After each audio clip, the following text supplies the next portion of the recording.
Hey, what's up, everyone? Today, I'm going to share 3 ways that you can avoid crowds and save money on your next trip. And I'm going to do this by walking through an example of a recent trip that I took and how I was able to implement these 3 methods and have a really good time and also save money and avoid crowds. So let's get into it. And the 3 ways that you can do this are by traveling in the off season, go where others won't, and to meet locals. So for the example that I'm going to share with you today, it was a trip that I was planning to Rome in late November, early December of last year. And Rome is just one of those places that I feel like everyone has to visit. There's so much history, there's so much culture, they have all the food. And when I was researching and looking into going to Rome, I saw that Icelandair was offering really, really affordable flights. And with those affordable flights, I saw on the Icelandair website, they also offer something called a free stopover. And basically, that's whenever you fly a transatlantic flight through Icelandair, you can basically stop and have a layover anywhere from 24 hours up to a week for free. You can just build that into your itinerary through Icelandair. And when you do that, you can go and explore and do whatever you want to do in Iceland. So you kind of get like 2 vacations in one by adding that layover or stopover is what they call it. So I ended up doing this and I ended up just staying for one day and it was totally worth it. It actually was the highlight of my entire trip, even more so than Rome. And I definitely am going to go back. But looking at Icelandair's website, I just pulled up, I literally typed in, the first thing that came to mind. I want to type in New York to Rome. This was kind of similar to the flight that I took.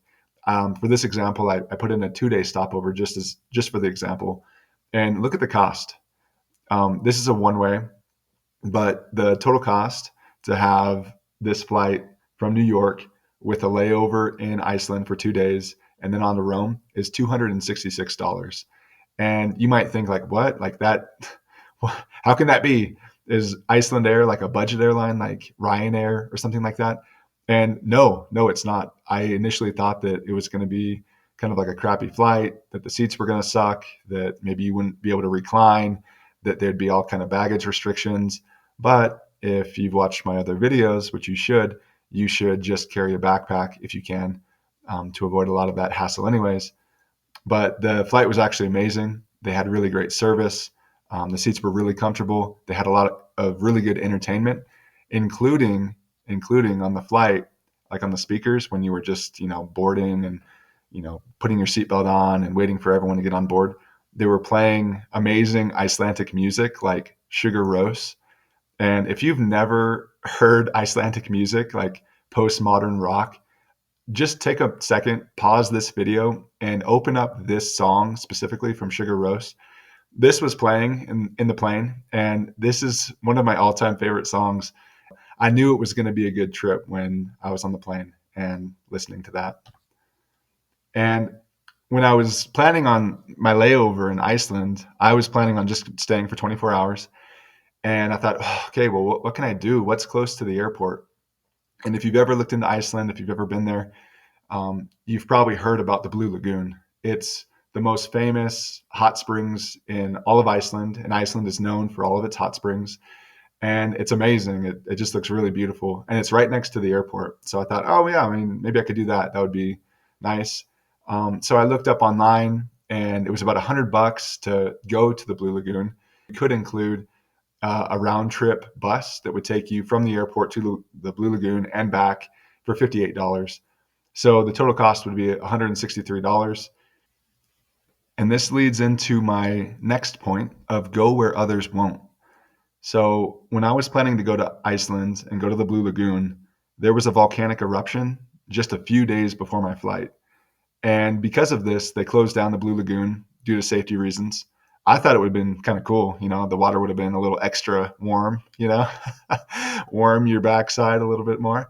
But because of this, it was closed and there was actually a lot of chatter online. I was, checking the news, which is just fear propaganda for the most part.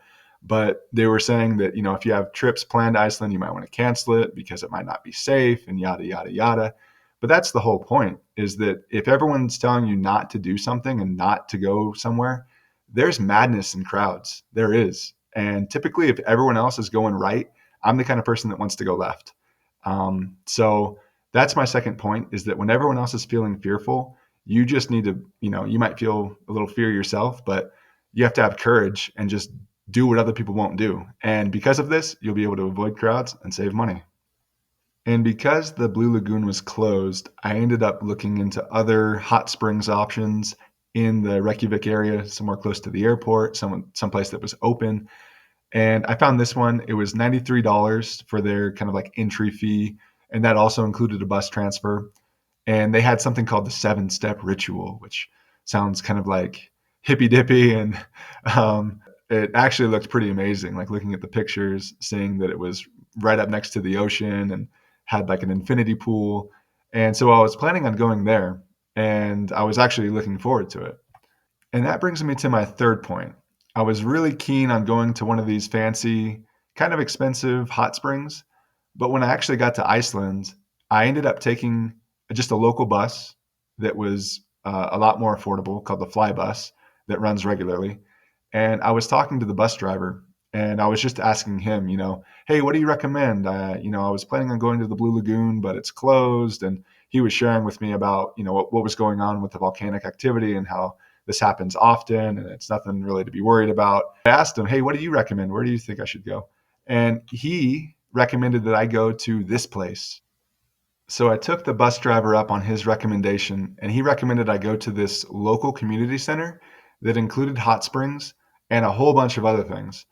I don't know how to pronounce it, but it's on the screen. You can read it. I'll have a link in the description. But this place was amazing. It was $10 to get in for the entire day, mind you. It included a towel, a locker. I got there very easily through the local bus system, which was much more affordable than taking one of the transfers to one of the fancy lagoons. This place had multiple pools. They were all heated with the like hot geothermic water.